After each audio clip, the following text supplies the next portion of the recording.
कोई बात नहीं, मैं उनसे आगे हो जाऊंगा, लेकिन सेकेंड बुक में लिस्ट स्कूल स्कूल के मैं पीछे रह जाऊं, स्कूल से मैं पीछे रह पाऊंगा केवल जब तक रोटेशन पढ़ा रहा हूं। बच्चों जब तक मैं रोटेशन पढ़ा रहा हूं तब तक मैं स्कूल से पीछे हूँ। जिस समय रोटेशन मेरा खत्म हो जाएगा मैं स्कूल से आगे हो जाऊंगा, क्योंकि टॉपिक है थोड़ा सा। मोमेंट ऑफ इनर्शिया पढ़ रहे थे लास्ट क्लास में बच्चों, आप लोग को याद होगा, और मैंने बोला था याद करके भी आने को, क्या है क्या, ऐसे नहीं याद किया तो याद उसको कर लेना है। मोमेंट ऑफ इनर्शिया अलग अलग चीजों का क्या होता है ये आपको याद कर लेना है, ठीक है ना बच्चों। रिंग का, डिस्क का, ये सब चीजें मैंने बता दिया था आप लोग को। रिंग का मोमेंट ऑफ इनर्शिया क्या होता है, डिस्क का मोमेंट ऑफ इनर्शिया क्या होता है, सबका मैंने मोमेंट ऑफ इनर्शिया आपको बता दिया था। चलिए बच्चों आज स्टार्ट करते हैं हम लोग, जैसे दो थ्योरम है इसके अंदर तो डायरेक्ट थ्योरम ही स्टार्ट कर देते हैं। तो पहला थ्योरम इसके अंदर होता है पैरेलल एक्सिस थ्योरम, हेडिंग डालो बच्चों, parallel axis theorem, parallel axis theorem. देखो पढ़ाने को तो काफी कुछ है, अब मैं लेकिन कुछ बच्चों की क्लास अलग से लूंगा, ठीक है ना, मैं क्योंकि रोटेशन इतना जल्दी खत्म नहीं हो पाएगा, तो ठीक है जिनको ज्यादा पढ़ना होगा उनको मैं अलग से पढ़ाऊँ, क्योंकि खत्म नहीं हो पाएगा। मतलब मैं स्कूल के हिसाब से तो तुरंत खत्म कर दूंगा, लेकिन जैसे जो आपको जेई पॉइंट ऑफ व्यू है, नीट पॉइंट ऑफ व्यू है, उसके लिए थोड़ी चीजें रह जाएंगी। पैरेलल एक्सिस थ्योरम बच्चों, ये थ्योरम क्या कहता है इसके बारे में लिखो, लिखो। Moment of inertia, moment of inertia about an axis, moment of inertia about an axis which is parallel, moment of inertia about an axis which is parallel to the principal axis, which is which is parallel to the principal, it is parallel to the parallel to the axis, parallel to the axis passing through, बच्चों principal axis हटा देना, parallel to the axis passing through center of mass, center of mass is given by the moment of inertia, mi short में लिख लिया करो बार बार, mi मतलब moment of inertia is given by moment of inertia about center of mass, about center of mass, क्या हर student क्या amount of क्या लिखो बेटा, about center of mass plus mass into mass, या मैं ऐसे इसको इक्वेशन के फॉर्म में लिख दे रहा हूं बच्चों, वो ज्यादा बेटर होगा। आई सी, जैसे एग्जांपल एक समझ लो, I about an axis will be given by ICM plus MD square, ICM plus MD square, बता रहा हूँ बेटा, डायग्राम में बता रहा हूँ, घबराओ, मतलब I क्या है अभी डायग्राम में देख लो, देखो इधर ध्यान से बच्चों, कोई ये ऑब्जेक्ट है, कोई रैंडम सा ऑब्जेक्ट है, ठीक ना, इसको मतलब आगे तुम लोग स्टेटमेंट लिखने की जगह यही डायरेक्ट लिख देना कि I about is given by I axis is equals to ICM plus MD square। बच्चों ये ऑब्जेक्ट है, इसका कहीं ना कहीं सेंटर ऑफ मास होगा, सेंटर ऑफ मास का मतलब ऐसा पॉइंट जिसपे सारा मास सिचुएटेड होगा, ठीक है ना, तो इसका एक एक्सिस ऐसा होगा जो सेंटर ऑफ मास से पास कर रहा है, एक एक्सिस मान लो हम लेते हैं जो सेंटर ऑफ मास से पास कर रहा है, इसके अबाउट मोमेंट ऑफ इनर्शिया मान लो ICM। तो कोई मुझसे पूछे इससे डी डिस्टेंस पर एक एक्सिस है, इस एक्सिस के अबाउट मोमेंट ऑफ इनर्शिया क्या होगा, समझ में आ रहा है। तो जो जनरली हमें क्या होता है कि सेंटर ऑफ मास के अबाउट जो मोमेंट ऑफ इनर्शिया है वो याद होता है, जैसे मैंने लास्ट क्लास में आप याद करिए, रिंग का सेंटर ऑफ मास कहाँ होता है, बीच में, उसके अबाउट मोमेंट ऑफ इनर्शिया हमने क्या पढ़ा था, mr स्क्वायर। डिस्क का मोमेंट ऑफ इनर्शिया क्या होता है, हाँ mr स्क्वायर बाई 2, किसके अबाउट, सेंटर से जो एक्सिस पास कर रहे थे उसके अबाउट, ठीक है बच्चों। तो देखो बच्चों ये लास्ट क्लास में मैंने आईसीएम के अबाउट आपको बहुत सारे मोमेंट ऑफ इनर्शिया लिखवाए थे, तो अगर उससे पैरेलल कोई एक्सिस है और उसके अबाउट आपको मोमेंट ऑफ इनर्शिया निकालना है तो ये उसका फॉर्मूला है। बच्चों ड्राइंग बना लो, फिर मैं इसका एक एग्जांपल लेके आपको समझाता हूँ, आपको तुरंत समझ में आएगा, घबराने की बात नहीं, ठीक है ना। ये लिख लो, ये ड्राइंग बना लो, इस ड्राइंग का ये मतलब ऊपर इक्वेशन लिख लो, ये ड्राइंग बना लो, जिससे आपको क्लियर हो जाएगा। बच्चों मोमेंट ऑफ इनर्शिया हमेशा एक्सिस के अबाउट कैलकुलेट करते हैं, मैंने समझाया था ना, एक्सिस के अबाउट हमेशा मोमेंट ऑफ इनर्शिया कैलकुलेट करते हैं। हाँ इसका कोण का भी लिखवाया था मैंने, एम आर स्क्वायर, सॉलिड कोण हॉलो कोण, सॉलिड कोण का एम आर स्क्वायर बाई 2 होगा, हाँ हॉलो का होगा एम आर स्क्वायर। हालांकि कोण मैंने आप लोग को नहीं लिखवाया है, कोण मैंने कल की क्लास में नहीं लिखवाया है, लेकिन ये पूछ रहे तो बता दे रहे। सॉलिड कोण का होता है एम आर स्क्वायर बाई 2 और हॉलो कोण का होता है एम आर स्क्वायर, ठीक है ना। ऐसा बहुत सारा मोमेंट ऑफ इनर्शिया जो आपको नहीं बताया गया है, जैसे मोमेंट ऑफ इनर्शिया ट्रायंगल का मैंने नहीं बताया है, ट्रायंगल का मोमेंट ऑफ इनर्शिया होता है एम एच स्क्वायर बाई 6, ठीक है ना, मैं नहीं बताया क्योंकि ये आपके बोर्ड पॉइंट ऑफ व्यू के लिए जरूरी नहीं है, और मैं आगे डिसाइड करूंगा कि जो भी बच्चे नीट या जेई पॉइंट ऑफ व्यू के लिए उनको अलग से मैं ये सब चीज बता दूँ, दो चीजें मैं यहाँ स्किप करूंगा, नहीं तो मोमेंट ऑफ इनर्शिया ये जो रोटेशन वाला चैप्टर है खींचता ही जाएगा, ठीक है, क्योंकि चीजें इसके अंदर काफी है। तो जो I axis is equal to I C M plus M D square, इसका एक एग्जांपल लेके मैं आपको बताता हूँ। तो एग्जांपल ले लेते हैं हम लोग रिंग का, ठीक है ना, रिंग का एग्जांपल ले लेते हैं। रिंग का मोमेंट ऑफ इनर्शिया, जैसे मान लो यहाँ पे आपको बताया था ना कल आपको कि अगर मोमेंट ऑफ इनर्शिया इस एक्सिस के अबाउट निकालते हैं एम और आर है, तो ये इस एक्सिस के अबाउट मोमेंट ऑफ इनर्शिया कितना आता है कल बताइए, एम आर स्क्वायर। कल का टेबल, लास्ट क्लास का टेबल देखिए बच्चों, तो टेबल में आपको बताया था कि इस एक्सिस के अबाउट अगर रिंग को घुमाया जाए तो उसका मोमेंट ऑफ इनर्शिया आता है एम आर स्क्वायर, आता है ना एम आर स्क्वायर।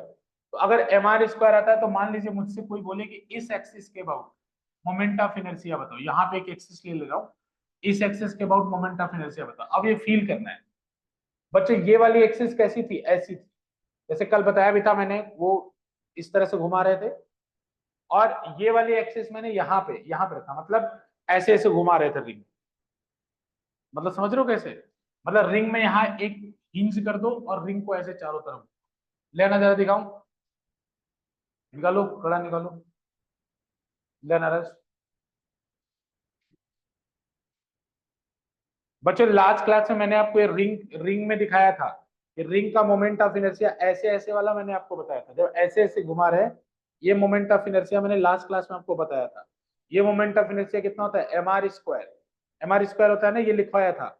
लेकिन बच्चों अब मैं कौन सा मोमेंट ऑफ इनर्शिया निकालने वाला हूँ, इस एक्सिस के अबाउट, एक एक्सिस ऐसे है इसके अबाउट, मतलब ये ऐसे ऐसे घूम रहा है, मतलब समझ रहे हैं आप, मतलब ये वाला पॉइंट फिक्स है, ऐसे घूम रहा है, मतलब इस पॉइंट से हिंज किया और ऐसे घूम रहा है चारों तरफ, समझ में आ रहा है, ऐसे घूम रहा है, ये घूम रहा है ऐसे, मतलब ऊपर भी जा रहा है, लेकिन मेरा हाथ कंस्ट्रेंट है, मैं कैसे उसे बाहर करूंगा, लेकिन समझ रहे हैं आप, एक पॉइंट पे इसको फिक्स कर दो और फिर उस पॉइंट के अबाउट उसको नचाओ, जैसे ऐसे करके आप नचाते हैं ना, ऐसे करके फिर ऐसे ऐसे, मैं करूंगा तो क्योंकि ये हैवी है, ये बाहर आ जाएगा, चोट लग जाएगा, लेकिन ऐसे घुमाना हो, जैसे इस पॉइंट के अबाउट पकड़ लिया, फिर इसको ऐसे ऐसे घुमा तो रिंग पूरा ऐसे, वो तो इस पॉइंट के अबाउट मुझे मोमेंट ऑफ इनर्शिया निकालना है। तो बच्चों मैं ये चेक करूंगा कि पहले इसके सेंटर ऑफ मास से कौन सी एक्सिस पास हो रही है। बच्चों ये वाली जो एक्सिस है जिसके अबाउट मैं ऐसे ऐसे घुमा रहा था, वो वाली एक्सिस इसके सेंटर ऑफ मास से पास करेगी।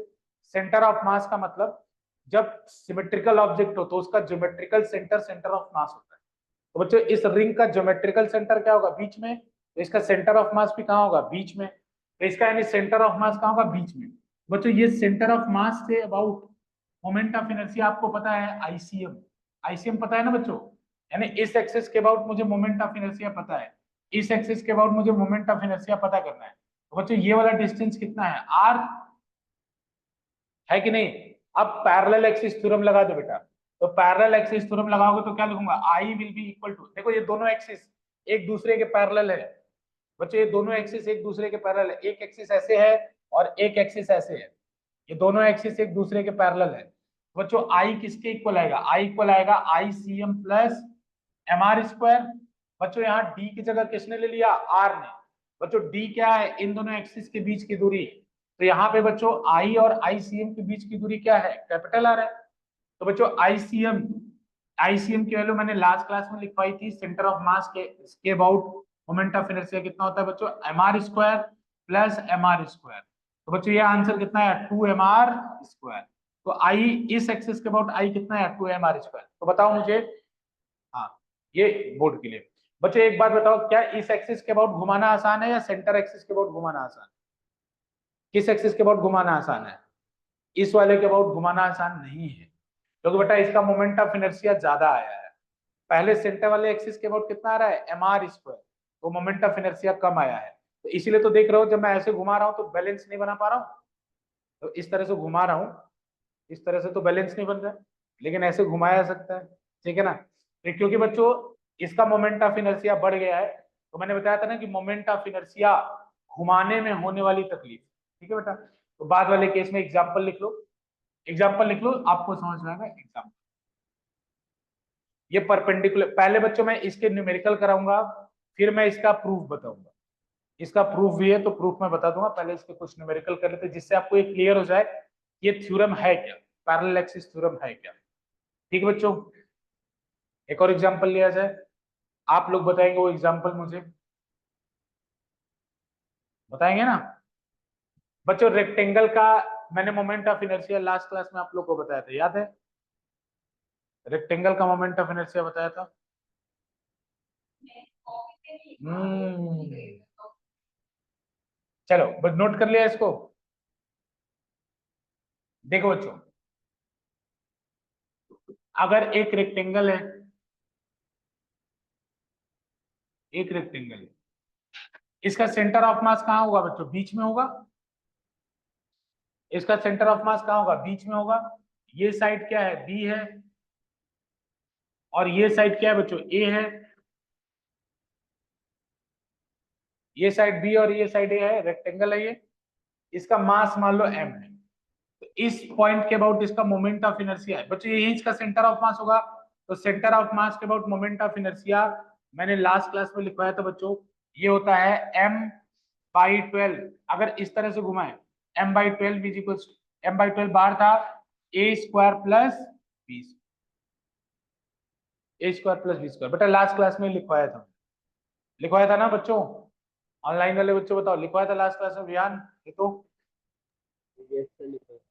हम्म, तो बच्चों अब की बार आपको मोमेंट ऑफ इनर्शिया निकालना है, अब की बार आपको मोमेंट ऑफ इनर्शिया निकालना है about this axis, about A corner, about the corner.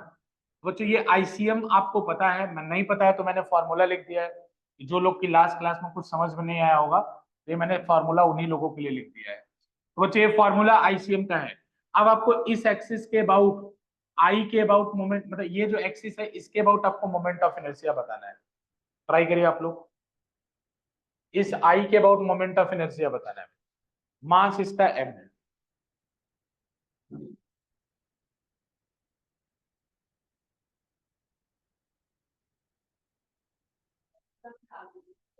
हाँ तो डी निकालना पड़ेगा ना इसमें, मेहनत करना है इस पर, डी निकालना पड़ेगा बेटा। तो डी कौन सा डिस्टेंस होगा, ये वाला डिस्टेंस होगा ना। तो बच्चों ये वाला डिस्टेंस आप लोग निकाल सकते हैं। कैसे निकाल सकते हैं, ये वाला डिस्टेंस कितना है, ये वाला डिस्टेंस कितना है, b/2, और ये वाला डिस्टेंस कितना है, a/2। ये वाला डिस्टेंस आ जाएगा कि नहीं आ जाएगा, निकाल दो। निकालने के बाद फॉर्मूला लगा दो। बच्चे डी की वैल्यू निकालनी होगी, तो ये डी निकालना है आपको, ये वाला डी आपको निकालना है बच्चों। ये वाली डिस्टेंस कितनी है, b/2, और ये वाली डिस्टेंस कितनी है, a/2। ये गलती से चल गया,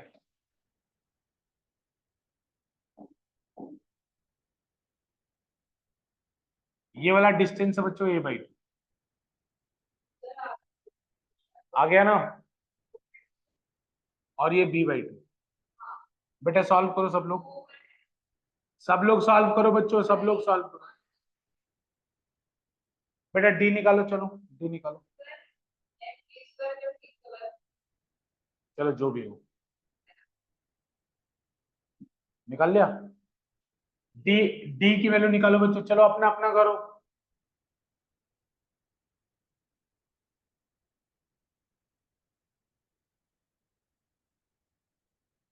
ए square by 4 plus B square by 4, तो 1/2 under root of A square plus, ये डी की वैल्यू आ गई। तो बेटा डी की वैल्यू आ गई, तो आई की वैल्यू कितनी होगी, आई की वैल्यू होगी ICM plus M D square, ICM plus M D square. तो आईसीएम बच्चों आपको पता है m/12 under root of A square plus B square. बच्चों m इंटू डी स्क्वायर की जगह क्या लिख सकता है, स्क्वायर कर दो उसका, तो हो जाएगा 1/4, तो 4 यहाँ लिख ले रहा हूँ, under root of A square plus B. Common woman लेके जरा सॉल्व करो, m/4 कॉमन ले लो, m अपॉन ए स्क्वायर, ये कुछ भी सब कॉमन हो जाएगा, m upon A square plus B square common हो जाएगा। अंदर क्या बचेगा, या बाई 4 भी कॉमन हो जाएगा, अंदर क्या बचेगा, इस ब्रैकेट में क्या बचेगा, 1/3 प्लस 1। देख लो इसका जो भी आंसर है वो आंसर है।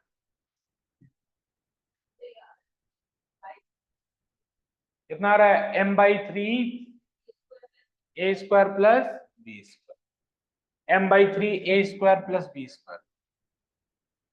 बेटा सॉल्व कर लीजिएगा आप लोग, अपने से करेंगे तभी आएगा, पेन कॉपी चलाइए आप लोग बच्चों, अपने से करना है इसको।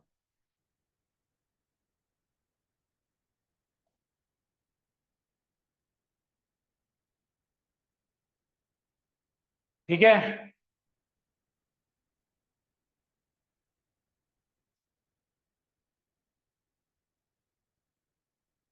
डन बेटा। बच्चों किसी को कोई डाउट है पूछ सकता है, चले आगे, एक और करके बताओ।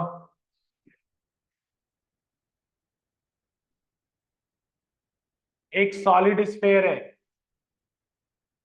सॉलिड स्फेयर है, इसके सेंटर वाली एक्सिस से मैंने बता दिया था, जितने लोग को नहीं पता है मैं बता दे रहा हूं उनके लिए, ICM equal to 2/5 mr square. जिनको नहीं पता है याद कर लेंगे बच्चों, लेकिन ये मैंने लास्ट क्लास में लिखा है, ये सेंटर ऑफ मास से, आईसीएम का मतलब क्या हुआ, कि moment of inertia about that axis which is passing through the centre of mass, 2/5। बच्चों अब आपको क्या करना है, इस वाले एक्सिस के अबाउट मोमेंट ऑफ इनर्शिया, इस आई के अबाउट फटाफट कर लो।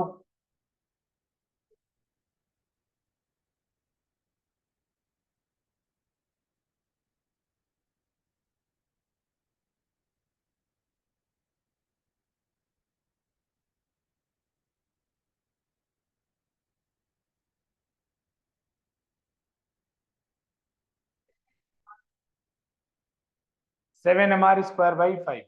बेटा क्या किया, ये वाला डिस्टेंस कितना है, आर ही होगा, ये वाला डिस्टेंस तो आर ही होगा ना, तो आर होगा बेटा, तो डायरेक्ट कर लो।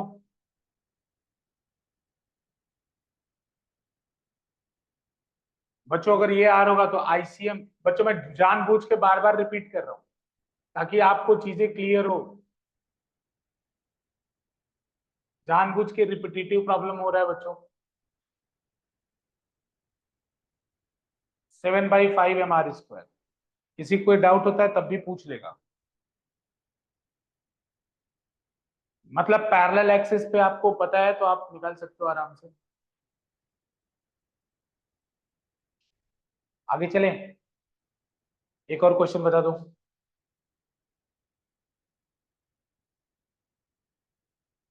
क्वेश्चन ऐसा है बच्चों, मोमेंट ऑफ इनर्शिया, एक रॉड है,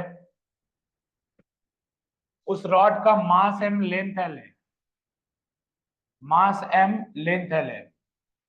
तो बच्चों इस पॉइंट के अबाउट मोमेंट ऑफ इनर्शिया आपको पता है, तभी मैं इसको आई कह दे रहा हूँ। क्या आपको पता है ना इस पॉइंट के अबाउट मोमेंट ऑफ इनर्शिया, इस पॉइंट के अबाउट मोमेंट ऑफ इनर्शिया आपको मैं चलो आई ही कह ले।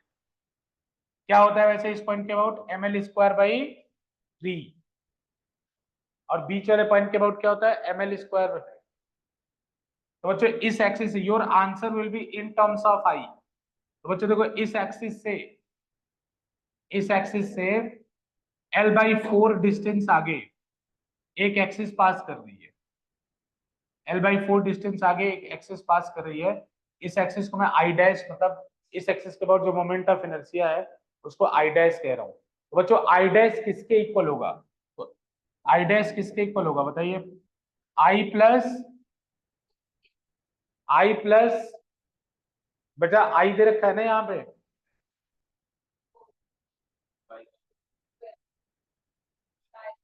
मेरे को पता नहीं, एक बार बताओ तो, इस एक्सिस के about moment of inertia I मैंने दे दिया है, गिवन है क्वेश्चन, इससे पैरेलल एक एक्सिस है L/4 डिस्टेंस आगे, इसके अबाउट मोमेंट ऑफ इनर्शिया क्या होगा,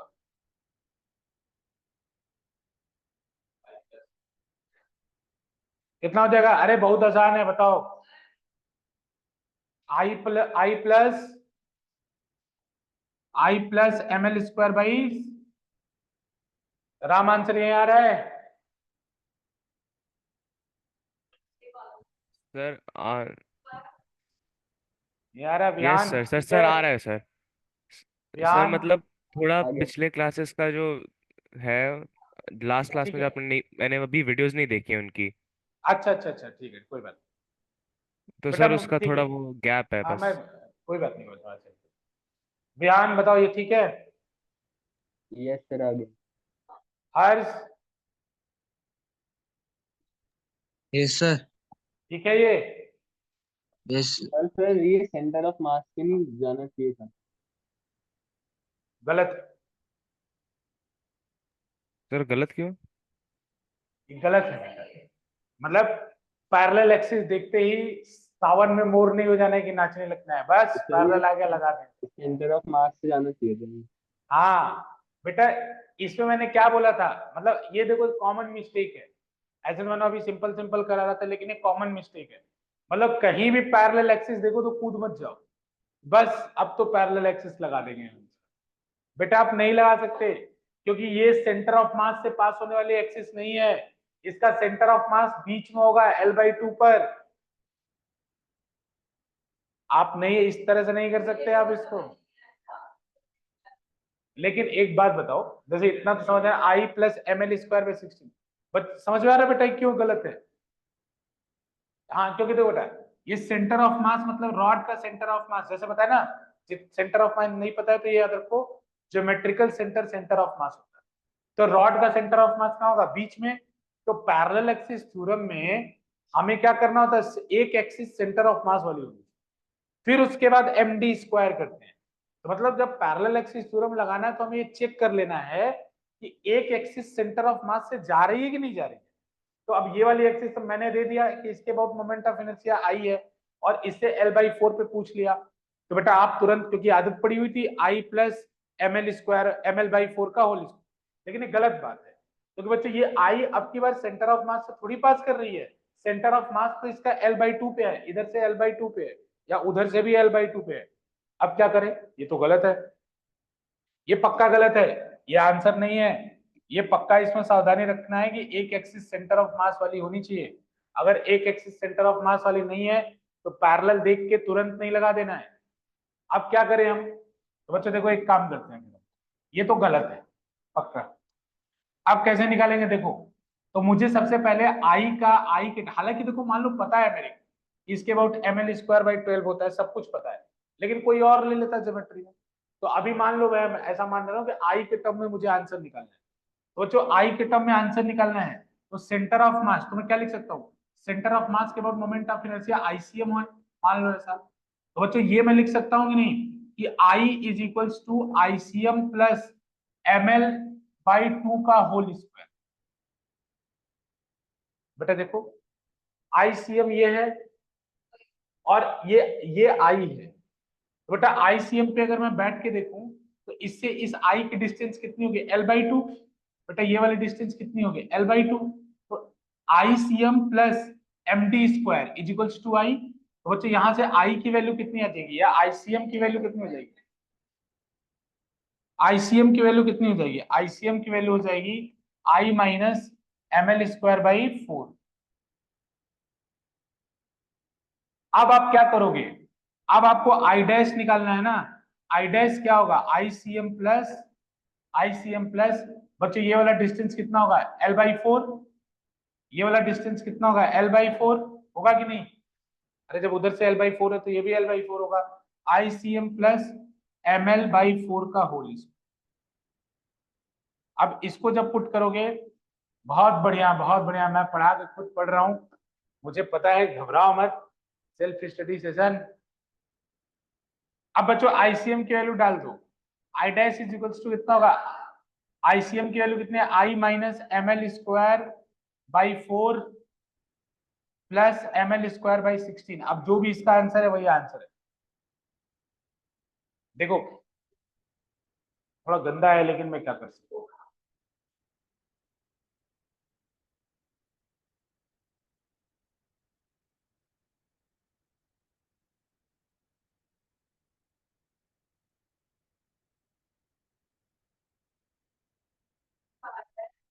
अब जो भी है आंसर से क्या करना, अब जो भी आंसर से मतलब नहीं है बेटा, कॉन्सेप्ट से मतलब। देखो इधर इधर कॉन्सेप्ट समझ में आया क्या किया बच्चों। आपको ऐसा क्वेश्चन एग्जाम में आएगा तो एक एक्सिस के अबाउट आई दे देगा और दूसरे एक्सिस के अबाउट पूछेगा, तो जब क्वेश्चन को थोड़ा कठिन बनाना होगा तो जिस एक्सिस के अबाउट वो आई दिया होगा वो सेंटर ऑफ मास वाली एक्सिस नहीं होगी, तो सबसे पहले उस एक्सिस की मदद से सेंटर ऑफ मास वाली निकालनी है। तो बेटा मैंने देखो क्या किया, ये आई दिया था, हालांकि मुझे सब आंसर पहले से रटा हुआ है कि सेंटर ऑफ मास के अबाउट ml²/12 होता है, किनारे वाले के अबाउट ml²/3 होता है, लेकिन ठीक है कोई और ऑब्जेक्ट बना देता है ना रैंडमनेस के लिए। तो अभी बस कॉन्सेप्ट को सीखना है तो सीखो। इस एक्सिस के अबाउट आई दिया और आई के टर्म में उसको आंसर चाहिए। इस एक्सिस के अबाउट आई दिया है तो बेटा मैंने देखा कि यहाँ पे इस एक्सिस के अबाउट निकालना है, तो मैंने पहले जो फॉर्मूला लगाया वो गलत था, तो अब मैं क्या करूं फिर, सबसे पहले मैं इसकी मदद से आईसीएम का निकाल लेता हूँ, सेंटर ऑफ मास। तो वो कैसे निकालो बच्चों, तो अगर आईसीएम, अभी भूल जाओ पूरा डायग्राम, इसको और इसको देखो, इसको और इसको देखो, तो बच्चों ये सेंटर ऑफ मास से पास होने वाले एक्सिस के about moment of inertia ICM होगा, इसी को निकालना है हम लोग को, प्लस इस वाले एक्सिस और इस वाले एक्सिस के बीच में डिस्टेंस कितना है L/2, ml²/2, ये किसके इक्वल होगा, आई के इक्वल होगा, और ये आई की वैल्यू मुझे गिवन है क्वेश्चन में, मतलब आई के टर्म्स में आंसर चाहिए, तो आई की वैल्यू गिवन है, तो क्या इस कॉन्सेप्ट से मैं आईसीएम की वैल्यू निकाल सकता हूँ। तो बेटा अगर आईसीएम की वैल्यू निकालनी है तो मैंने क्या किया, इस वाले टर्म को उठा के इस तरफ ला दिया, तो आई माइनस ml²/4 हो गया बेटा। जब मुझे आईसीएम पता चल गया, अब मैं ये जो आई डैश वाली एक्सिस है इसके अबाउट मोमेंट ऑफ इनर्शिया पता कर सकता हूँ, लेकिन उसके लिए मुझे आईसीएम और आई डैश के बीच में डिस्टेंस है, आईसीएम और आई डैश के बीच में डिस्टेंस। तो बेटा सीधी सी बात है, हालांकि ड्राइंग में तो ऐसा नहीं लग रहा है, ये डिस्टेंस L/4 होगा तो ये वाला डिस्टेंस भी कितना होगा L/4। हाँ ड्राइंग में थोड़ा सा नहीं लग रहा है, ठीक है। तो बच्चों अब मैं क्या करूं, आईसीएम प्लस ये डिस्टेंस कितना है L/4, तो m इंटू L/4 का होल स्क्वायर, और बेटा आईसीएम के लिए ऊपर से पुट करेंगे। ये क्वेश्चन थोड़ा सा स्टार टाइप का लगा लेना, गलती मत करना कभी जीवन में, ठीक है, कि एक एक्सिस तो सेंटर ऑफ मास से पास करनी चाहिए तभी ऐसा होगा, ठीक है बच्चों, अगर नहीं पास करे तो आप फंस जाएंगे, ठीक है ना। और दो पैरेलल एक्सिस देखते ही पागल नहीं हो जाना है कि पैरेलल देखा तुरंत लगाएंगे, अब क्या पैरेलल एक्सिस थ्योरम, नहीं देख तो लो जो मोमेंट ऑफ इनर्शिया दिया है वो सेंटर ऑफ मास के अबाउट दिया है कि नहीं दिया है, ये आप देख लो, ठीक है ना, उसके बाद आप लगाओ, कोई दिक्कत नहीं, ठीक है। थोड़ा थोड़ा आप लोग को बेसिक मतलब समझ में आ रहा है, इसमें अगर आपके साथ धोखा होगा तो ऐसा ही धोखा होगा और किसी प्रकार का धोखा नहीं हो सकता, या तो बस यही ये दे देगा कि एक एक्सिस के अबाउट दे देगा, दूसरे के अबाउट पूछ लेगा, तो उसमें आप डायरेक्ट लगा देंगे वो गलत हो जाएगा, आपको पहले सेंटर ऑफ मास इन्वॉल्व करना पड़ेगा। तो तरीका वही है कि जो गिवन है उसके टर्म में सेंटर ऑफ मास निकाल लो, सेंटर ऑफ मास आ जाए तो फिर सेंटर ऑफ मास से उस एक्सिस की डिस्टेंस देख लो जिसके अबाउट आपको निकालना है, फिर ऐसे ऐड कर लो। सबको क्लियर है ना, कोई दिक्कत नहीं बच्चों। ये इंपॉर्टेंट एक मैं बता दे रहा हूँ आपको, घर पे बहुत गंदा इसका आंसर आएगा, आप लोग घर पे आराम से इसको निकालिएगा, ठीक है ना। ऐसा पहले भी धोखा में क्लास में हो चुका है। जैसे देखो अगर एक बच्चों सेमी डिस्क लेता हूं,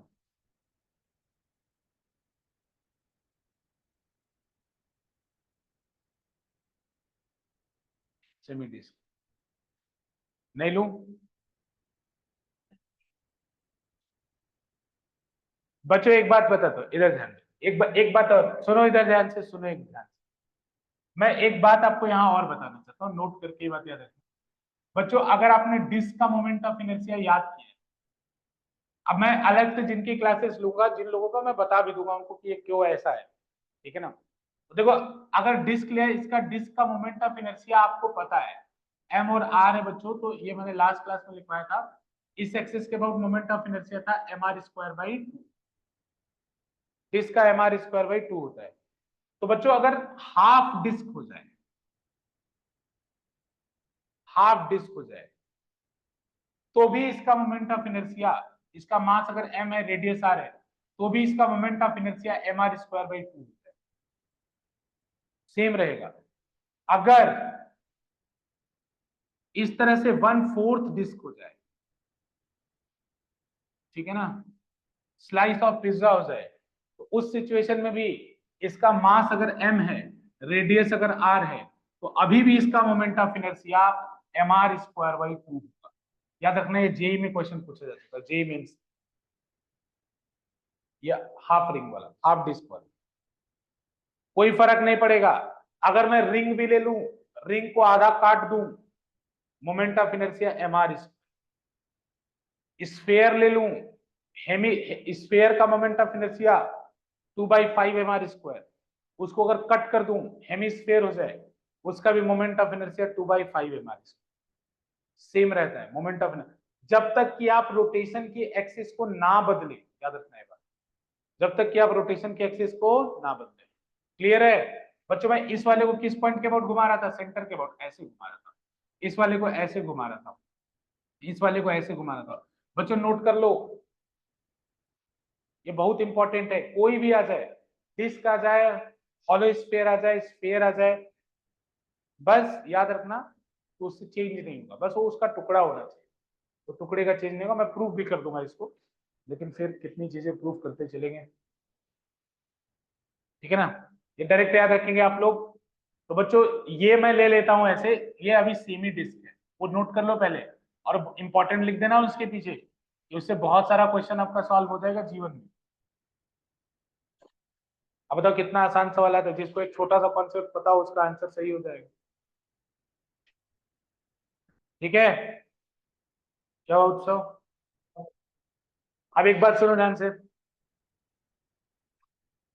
बच्चों, इस एक्सिस के अबाउट, इस एक्सिस के about moment of inertia I है, तो इस एक्सिस के अबाउट मोमेंट ऑफ इनर्शिया क्या होगा? इसका मास m, रेडियस r है, आई डैश की वैल्यू क्या होगी?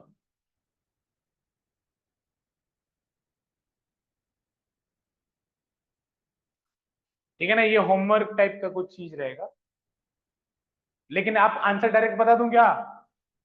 लिख दो direct answer, I dash is equals to I plus mr²। अरे रुक तो जाओ, सही है या गलत? गलत है? बयान सही है गलत? सर गलत है। गलत है। राम गलत है? सर गलत है सर। हाँ रुद्र गलत है। बेटा ये गलत है। गलत क्यों है पता है आपको? बेटा जब ये पूरा, इस पूरा डिस्क था, तो ये बीच वाला एक्सिस इसका सेंटर ऑफ मास था, लेकिन बच्चों जब ये हाफ हो जाएगा, तो क्या इसका सेंटर ऑफ मास बचेगा? बच्चों मैंने बताया ना, सेंटर ऑफ मास लगभग ज्योमेट्रिकल सेंटर होता है, तो वो ऊपर शिफ्ट हो जाएगा, या जहां ज्यादा मास होगा, जहां पे ज्यादा मास होता है वहीं पे सेंटर ऑफ मास होता है। तो जैसे ये सेंटर ऑफ मास इसका ऊपर शिफ्ट हो जाएगा, तो बच्चों यानी फिर से अगर आप ये करते हो तो गलत है, फिर से अगर आप ये करते हो तो गलत है। फिर क्या करें बच्चों? अगर कंप्लीट डिस्क रहता, अगर ये वाला सिनारियो रहता तो मैं कर लेता, क्योंकि ये डायरेक्ट ये वाला तो सेंटर ऑफ मास है ही ना बेटा, अब इसके ऊपर निकला तब मैं कर लेता, तब मुझे कोई दिक्कत नहीं थी। लेकिन बेटा अगर ये वाला सिचुएशन है, मैं नहीं कर सकता, फिर क्या करेंगे? तो बच्चों इसका, हालांकि जो लोग पहले से पढ़ रहे हैं उनको मैंने बता दिया है, जिनको नहीं आता है बच्चों, इस डिस्क का सेंटर ऑफ मास मैंने बताया था, रटवाया था, एक शॉर्ट ट्रिक भी बताई थी। कितने पे होता है? तो बच्चों नीचे से 4r/3 पे होता है। बेटा अब घर से ट्राई करके आना इसको। बेटा नीचे से कितने पे होता है 4r/3 पे, मैंने एक करवाया था, मुझे याद है, बकायदा याद है। सेंटर ऑफ मास इसका 4r/3 होता है, कहां से, नीचे से, ठीक है ना बच्चों। अब क्या करोगे, पहले पहले क्या करोगे मुझे बताना प्रोसीजर। पहले आईसीएम निकालोगे, आईसीएम निकालोगे ना, तो आईसीएम कैसे निकलेगा बेटा, तो आईसीएम निकलेगा I is equals to ICM plus mr square, मतलब md स्क्वायर। तो m इंटू डी, डी की जगह क्या रख दो बेटा 4r/3 का होल स्क्वायर। बच्चों यहां से आईसीएम आ जाएगा, आईसीएम कितना आएगा i minus m into 4r/3 का, ये आईसीएम आ गया बच्चों। अब सॉल्व वॉल्व तुम करना, बहुत गंदा आंसर आएगा इसका। अब इसके बाद क्या करोगे, अब क्या करोगे, आईसीएम आ गया, तो आईसीएम से इसकी दूरी कितनी होगी, आईसीएम से इस पॉइंट की दूरी कितनी होगी r minus 4r/3 r minus 4r/3। क्या करें हम लोग, I dash is equals to कितना होगा बच्चों आईसीएम, ये गंदा वाला result, I minus m into 4r/3 का होल स्क्वायर, बच्चों ये पाई है, प्लस m इंटू बेटा whole square, m into r minus 4r/3 का। बच्चों इसका आंसर जो भी गंदा सा है, लेकिन क्वेश्चन इन दोनों ही, पीछे के दोनों ही क्वेश्चन में कॉन्सेप्ट था, ठीक है ना। तो इसको स्टार स्टार जो भी अपने लैंग्वेज में करना होगा कर लेना बच्चों, एग्जाम में जाते समय एक बार रिवाइज करेगा। ये जो कॉन्सेप्ट बताए हैं ये भी इंपॉर्टेंट है, इन सब पे डायरेक्ट क्वेश्चन बनता है बच्चों, इन सबको थोड़ा सा ध्यान रखिए। क्लियर है बेटा ना, मतलब पैरेलल एक्सिस थ्योरम में आपको इस बात का विशेष ध्यान रखना है कि वो एक्सिस सेंटर ऑफ मास से पास होनी चाहिए, सेंटर ऑफ मास से पास होनी चाहिए। नहीं बस ऐसे ही कॉन्सेप्चुअली क्लियर होना चाहिए, बाकी आपको आसान सा आ सकता है, कुछ कोई रैंडम ऑब्जेक्ट दे के बोल सकता है कि इस एक्सिस के about moment of inertia I है, सेंटर ऑफ मास इतने डिस्टेंस पे है, तो इतने इससे इतने दूर एक एक्सिस है उसके अबाउट। बहुत परेशान नहीं होना है जीवन में, ठीक है बच्चों, धैर्य रखना है, धैर्य, ठीक है, घबराना नहीं है। चलें, देखो अभी मैं बताऊं ना, जैसे मैं बार बार बोल रहा हूं आप लोग को ताकि आप लोग घबराए नहीं। अभी आप अपने रोटेशन चैप्टर, पीक होता है डिफिकल्टी, ठीक है ना, डिफिकल्टी का पीक होता है।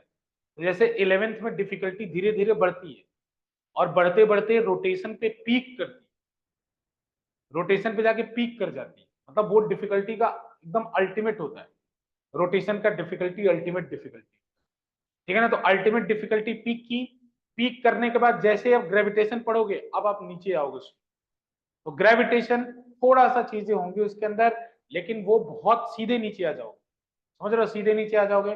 फिर सेकेंड बुक में चले जाओगे, एकदम आसान, एकदम आप नीचे हो, तब कोई डिफिकल्टी उतना आपको नहीं, सेकेंड बुक, ठीक है ना। उसमें भी हालांकि कुछ चैप्टर जैसे कि एसएचएम है, जैसे कि वेव है, वो भी काफी डिफिकल्ट चैप्टर है, लेकिन उनमें बात इतनी सी है तो उनको एक बार समझ लोगे तो उनके न्यूमेरिकल हो जाएंगे, लेकिन इसको तुम बार बार समझ लोगे, एक ऐसा न्यूमेरिकल बन जाएगा जो तुम्हें नहीं आएगा। इन चैप्टर की, इन चैप्टर में इसीलिए एक बच्चे को खूब मेहनत करना चाहिए, इसीलिए चैप्टर को मैं बोलता हूँ रैंक डिसाइडर है, ये सब चैप्टर रैंक बनाते हैं, रैंक। क्योंकि अभी जो 11th की आप फर्स्ट बुक पढ़ते हैं उसमें आप खूब प्रैक्टिस करना चाहिए, क्योंकि उसमें से क्वेश्चन जो बनता है वो जल्दी नहीं आता। आप 60 क्वेश्चन 70 क्वेश्चन प्रैक्टिस कर लोगे तो एक आपको अच्छा खासा आइडिया चैप्टर का हो जाएगा, लेकिन तब भी पूरी गारंटी नहीं कि आप चैप्टर को पूरा बना पाओ, मतलब कोई ऐसा क्वेश्चन नहीं आएगा जो आपको मतलब आ जाए, ऐसा बिल्कुल हो जाए। लेकिन इसका मतलब ये नहीं पढ़ते रहना, पढ़ते जब आप किसी चीज को चेस करते हैं, जैसे मैं रोटेशन चैप्टर है उसको आप चेस करेंगे तो आप उससे 2 कदम पीछे रह जाएंगे, आप उसको पूरी तरह से क्रॉस नहीं कर सकते, आप उसको चेस करेंगे 2 कदम पीछे रहेंगे, लेकिन अगर आप गिव अप कर देंगे तो आप कितने कदम पीछे हो जाएंगे आप सोच नहीं सकते। मतलब आपका कोई भी कॉम्पिटिटिव ड्रीम है वो एकदम सेटल हो जाएगा, इसलिए keep on chasing, keep on chasing. अरे 2 कदम 4 कदम पीछे रहेंगे करेंगे, ठीक है, परेशान नहीं होना है। मैं खुद बोल रहा हूँ, जब सेकेंड बुक तुम्हें पढ़ाऊंगा तो तुम लोग, मतलब बच्चे बोलते हैं कि सर फर्स्ट बुक से पहले सेकेंड बुक क्यों नहीं पढ़ाते, उसका रीजन होता है कि फर्स्ट बुक, अभी बच्चा 10th से आया, उसके ऊपर उतना प्रेशर नहीं होता है, तो टीचर या जो करिकुलम डिजाइन करने वाले लोग हैं वो सोचते हैं कम प्रेशर में डिफिकल्ट चीजें पढ़ाई, कम प्रेशर में डिफिकल्ट चीजें। और हाफ ईयरली में आने के बाद बहुत सारे बच्चों का रिजल्ट पुअर आता है, जिनके 10th में बहुत अच्छे मार्क्स रहते हैं, हाफ ईयरली में उनके रिजल्ट, सच बता रहा हूँ, ये बिल्कुल इस सेक्टर में रहते रहते एकदम आइडिया है। जिन बच्चों को बहुत अच्छे रिजल्ट आते हैं, इनके हाफ ईयरली में रिजल्ट बहुत खराब आते हैं। इसलिए मैं बता रहा हूँ कि घबराना नहीं है, क्योंकि फर्स्ट बुक होती है, फर्स्ट बुक कमाल हो, तो ढंग की होती है। हालांकि एनसीईआरटी आप लोग के ऊपर बहुत कृपा कर चुका है, बहुत सारी चीजें हटा दे, लेकिन उसका कोई मतलब नहीं है। बेटा कोई भी कंपटीशन तो मैं पढ़ाता हूँ, मैं पढ़ाता ही रहूंगा। ये कोई भी कंपटीशन 12th के बाद दोगे उसमें तो आएगा ही। तो अगर स्कूल में पढ़ाई होगा नहीं उसका, अगर मैं कोचिंग में भी आपको ना पढ़ाऊं, तो कॉम्पिटिटिव एग्जाम में फिर आप खत्म हो जाओगे। तो बोर्ड में अगर ज्यादा नंबर भी आ जाएगा तो उससे क्या ही होगा, ठीक है ना, जब तक कोई कॉम्पिटिटिव एग्जाम हमारा न निकले। इसलिए कोई मत घबराओ, बस पीछा करते रहो, पीछा करते रहो। मैं जानता हूँ ये डिफिकल्ट है, जितना हो सकेगा उतना प्रयास करूंगा चीजों को आसान करने। बच्चों अब अगला आप लिखेंगे perpendicular axis, perpendicular axis theorem. हाँ, perpendicular axis theorem, perpendicular axis theorem, perpendicular axis theorem. बच्चों इसके बारे में देखो, इधर इधर देखो, परपेंडिकुलर एक्सिस थ्योरम। बेटा perpendicular axis theorem, perpendicular axis theorem पहले समझ लो, फिर लिखना आराम से अपने लैंग्वेज में आप लिख।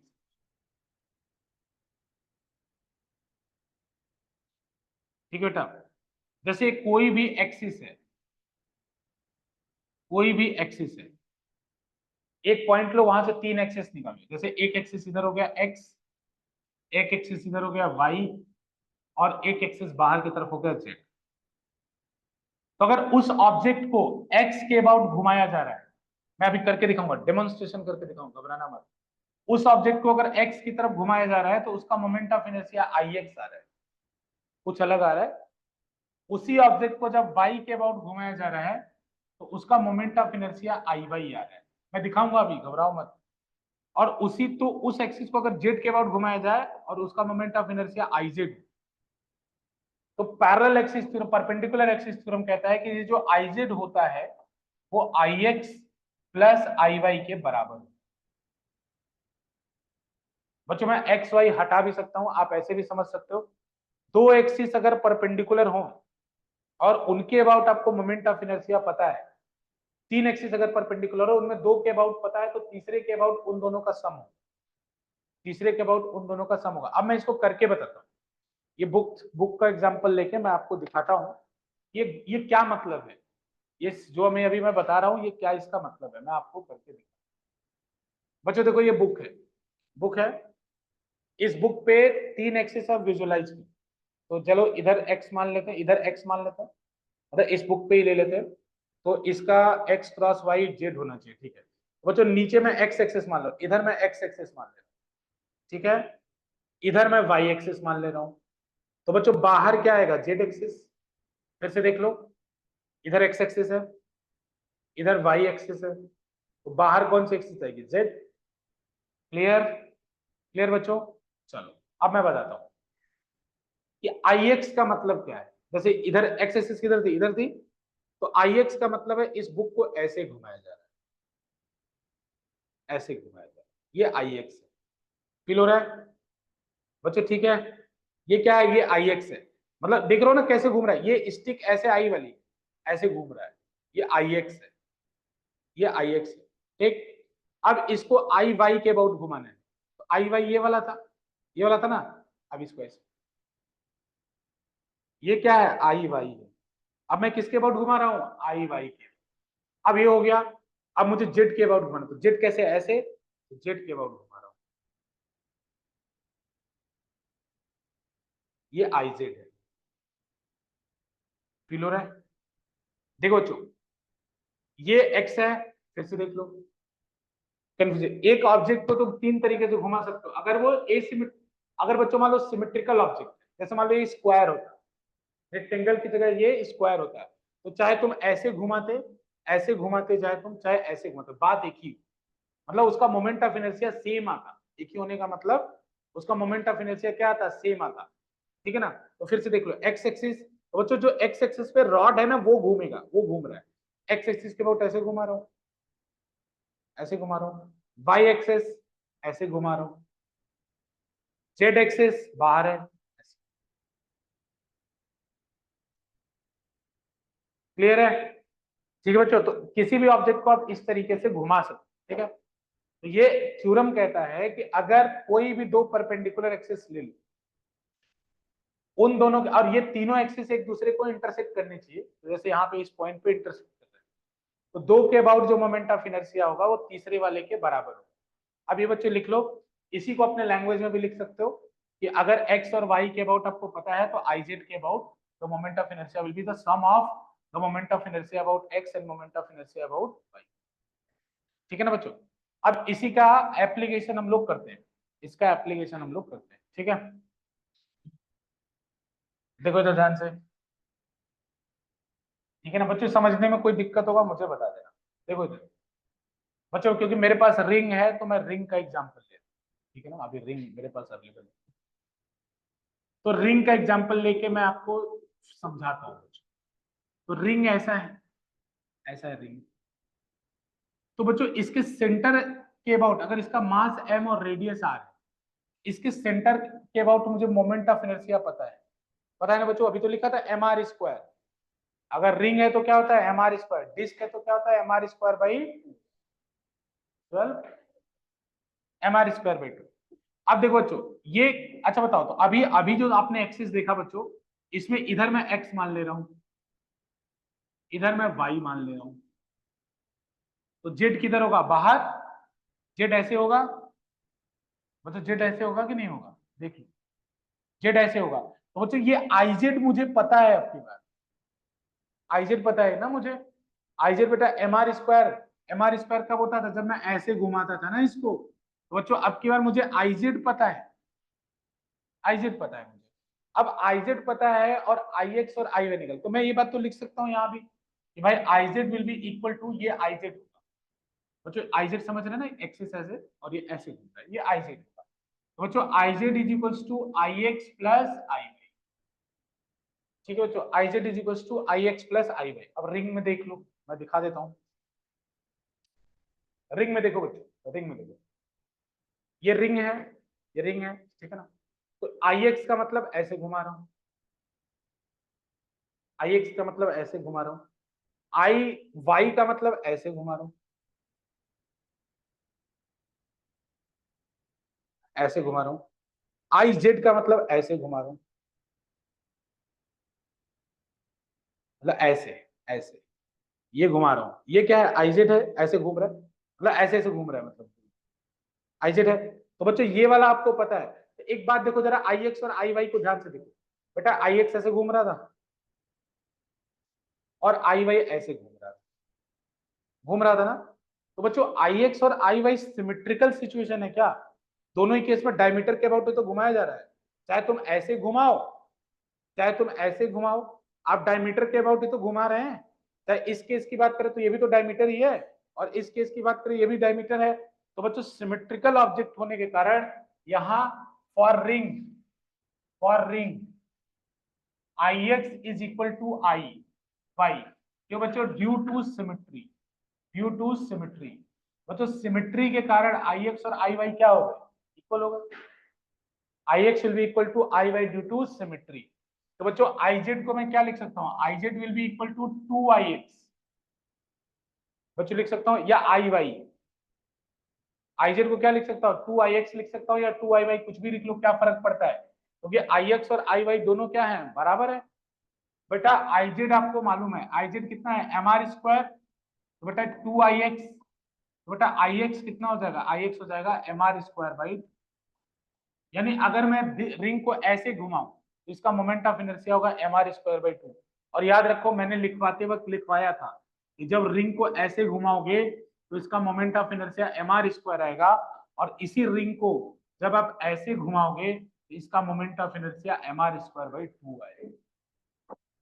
ये मैंने यही परपेंडिकुलर एक्सिस थ्योरम उसमें बताया नहीं था, डायरेक्ट बताया था। समझ आ रहा है कि नहीं आ रहा,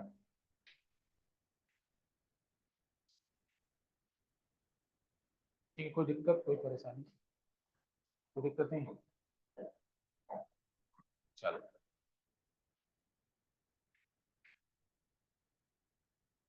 बच्चे नोट कर लो इसको, फिर आगे चलते हैं। कर ले बेटा, एक और क्वेश्चन करोगे? करो क्वेश्चन बच्चों, चलो।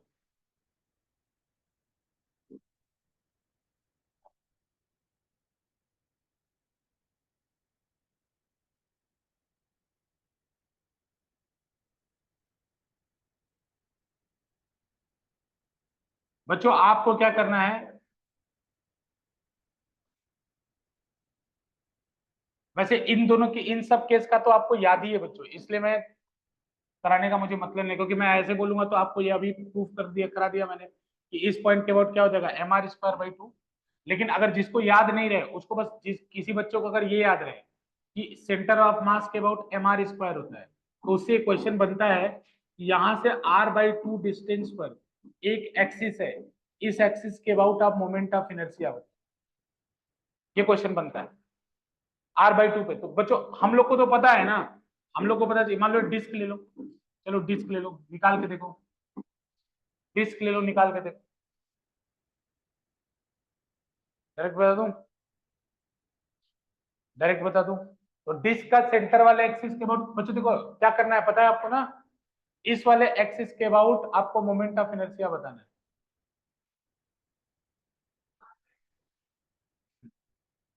देखो तुमने डाउट हो रहा है क्या, ये देख लो एक बार जरा बच्चों, डिस्क वाला केस ले लेते हैं, इसका मोमेंट ऑफ इनर्शिया आईजेड कितना होता है, डिस्क का आईजेड कितना होता है mr²/2।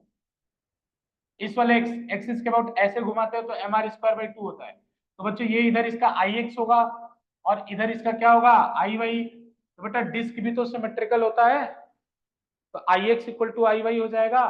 तो बेटा ये 2ix के इक्वल हो जाएगा, तो फिर से ix बराबर कितना आ जाएगा mr²/4 आ जाएगा कि नहीं आ जाएगा। तो बच्चों मैं डायरेक्ट, खैर जब जिस बच्चे को पता नहीं होता वो यहां से शुरू करता है, फिर पहले ix निकालता है फिर उसका दे। तो बच्चों यानी डायमीटर वाली एक्सिस, ix मतलब क्या है, ऐसी एक्सिस जो डायमीटर से पास होती है, उस डायमीटर से पास होने वाले एक्सिस के अबाउट मोमेंट ऑफ इनर्शिया क्या है mr²/4। तो बच्चों इस एक्सिस, मैं पैरेलल एक्सिस थ्योरम लगाने जा रहा हूँ, तो इस एक्सिस के अबाउट मोमेंट ऑफ इनर्शिया कितना है मेरे को, ये सेंटर ऑफ मास से पास कर रही है ना, आईसीएम है ना, ये तो सेंटर ऑफ मास से पास कर रही है, इसके अबाउट मोमेंट ऑफ इनर्शिया कितना है mr²/4।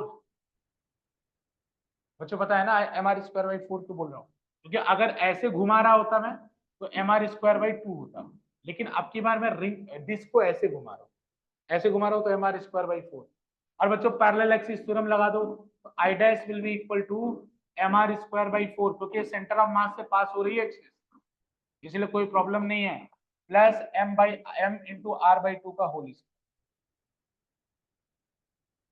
ठीक है, m इंटू r/2 का होल। अब जो भी इसका आंसर है,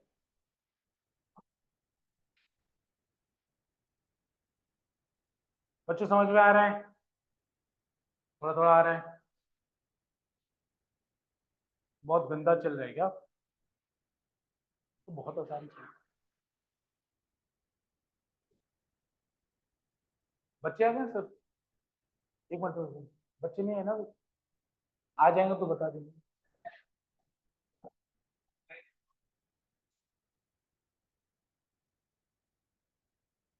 ठीक है बच्चों, कोई दिक्कत यहां तक बताओ।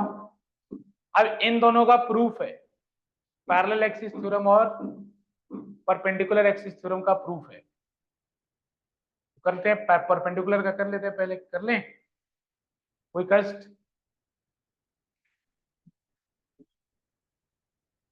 देखो थोड़ा सा मुझे कॉन्फिडेंस दो कि तुम लोग सीख सकते हो, इसे प्रूफ करो। चलो परपेंडिकुलर एक्सिस थ्योरम का प्रूफ, प्रूफ ऑफ, पर ये आसान है इसलिए अभी करा दे रहा हूं, बाकी पैरेलल वाले में थोड़ा सा दिमाग लगेगा,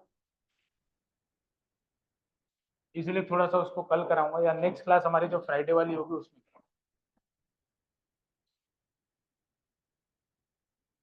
बच्चों देखो ये कोई ऑब्जेक्ट है,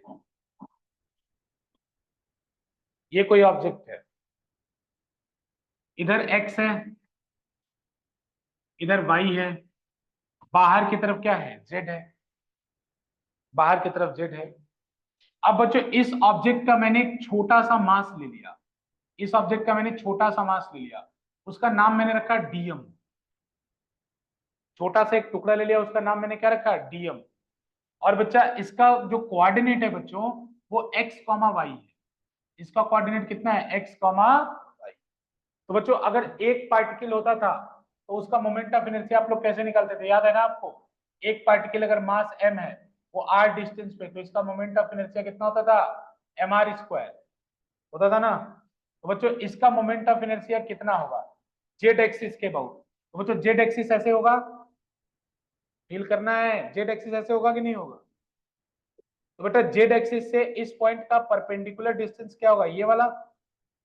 अरे होगा कि नहीं, देखो जरा बच्चों, z एक्सिस से परपेंडिकुलर डिस्टेंस चाहिए ना मुझे, तब तो mr² करूंगा ना। तो z एक्सिस से इस पॉइंट का परपेंडिकुलर डिस्टेंस कितना होगा, ये वाला होगा बच्चों। और ये डिस्टेंस कितना होगा, ये डिस्टेंस कितना होगा बच्चों, आप निकाल सकते हो ना। ये वाला कितना लेंथ होगा, ये वाला लेंथ कितना होगा, x, और ये वाला लेंथ कितना होगा, y। अरे मैथ की वजह से इतना तो जानते होगे बच्चों, मैथ की वजह से इतना तो जानते होगे कि बेटा अगर इसका कोऑर्डिनेट x, y है तो ये वाला डिस्टेंस कितना होगा, x, और ये वाला डिस्टेंस कितना होगा, y। तो बेटा ये moment of inertia about z axis में क्या लिख सकता हूँ, अबाउट z एक्सिस में लिख सकता हूँ dm इंटू छोटा सा मोमेंट ऑफ इनर्शिया dIz। मतलब बच्चों dm लिया है तो मोमेंट ऑफ इनर्शिया भी छोटा सा ही आएगा, dm इंटू ये वाला डिस्टेंस बताओ कितना होगा, √x² प्लस y²। तो बच्चों √x² प्लस y² का whole square, √x² plus y² का होल स्क्वायर। बच्चों यहां से dIz इसको इंटीग्रेट कर दें, अगर हम लोग इसको dm कर दें, ये क्या आएगा, x² प्लस y², आएगा कि नहीं आएगा? तो बच्चों Iz इज इक्वल्स टू कितना हो गया, तो मैं अगर स्प्लिट करके लिखना चाहूँ तो लिख सकता हूँ नहीं, x² dm plus y² dm लिख सकता हूँ ना, x² dm plus y² dm। तो बच्चों तो y एक्सिस के अबाउट मोमेंट ऑफ इनर्शिया कितना होगा बच्चों, अगर मैं जैसे ये तो z एक्सिस के अबाउट निकला है ना, ये y एक्सिस के अबाउट मोमेंट ऑफ इनर्शिया कितना होगा, तो y से इस पॉइंट का डिस्टेंस कितना है, x। बच्चों y के अबाउट इस एक्सिस का मोमेंट ऑफ इनर्शिया निकालने के मुझे r चाहिए और m चाहिए, तो y एक्सिस से इस पॉइंट का डिस्टेंस कितना होगा, x। तो बच्चों x² इंटू dm होगा, तो x² इंटू dm को मैं i y लिख सकता हूँ, और y² इस एक्सिस से इसका अगर मोमेंट ऑफ इनर्शिया निकालोगे तो y² dm को मैं i x लिख सकता हूँ। तो यहां से प्रूफ हो गया बच्चों Iz is equal to i y plus i x। देखो थोड़ा सा ना फिजिक्स में खुद सोचना पड़ेगा, घबराओ मत, ठीक है बच्चों। देखो मैं कुछ बच्चों की एक्स्ट्रा क्लास लूंगा, जिन बच्चों का भी टारगेट जेईई या नीट होगा मैं एक्स्ट्रा क्लास लूंगा, क्योंकि इसमें यह है कि मैं अभी इसमें गंदा वाला डेरिवेशन था, मतलब गंदा वाला मतलब इन द सेंस कि जिसके अंदर हम सबका डिराइव करके देखते हैं कि हेमिस्फेयर का मोमेंट ऑफ इनर्शिया है, स्फीयर का मोमेंट ऑफ इनर्शिया 2/5 mr² ही के होता है। हेमिस्फेयर या मैंने हालांकि सेंटर ऑफ मास में मैंने प्रूफ करा दिया था, क्लास में ही करा दिया था, लेकिन काफी टाइम लग गया था, आपने देखा था, तो मैंने डिसाइड किया कि उसको अलग कर लेते हैं, क्योंकि फालतू फिर बच्चे परेशान होंगे, सिलेबस स्लो चलेगा। तो इसीलिए जो ऐसे टॉपिक होंगे जो केवल कॉम्पिटिटिव पॉइंट ऑफ व्यू से होंगे उसको मैं अलग से बताऊंगा, ठीक है ना, तो मैं बता दूंगा अलग ऑनलाइन में, जिससे आपको क्लैरिटी हो, ठीक है बच्चों। तो आज के लिए इतना रहने दो, बाकी बच्चों बारिश बंद हो जाए सब लोग ऑफलाइन आओ, तो ऑफलाइन में कुछ अलग चीजें होती है और ऑनलाइन में अलग। आज बारिश हालांकि आज ज्यादा हो रही है, ठीक है, चलो कोई बात नहीं, बाय बाय।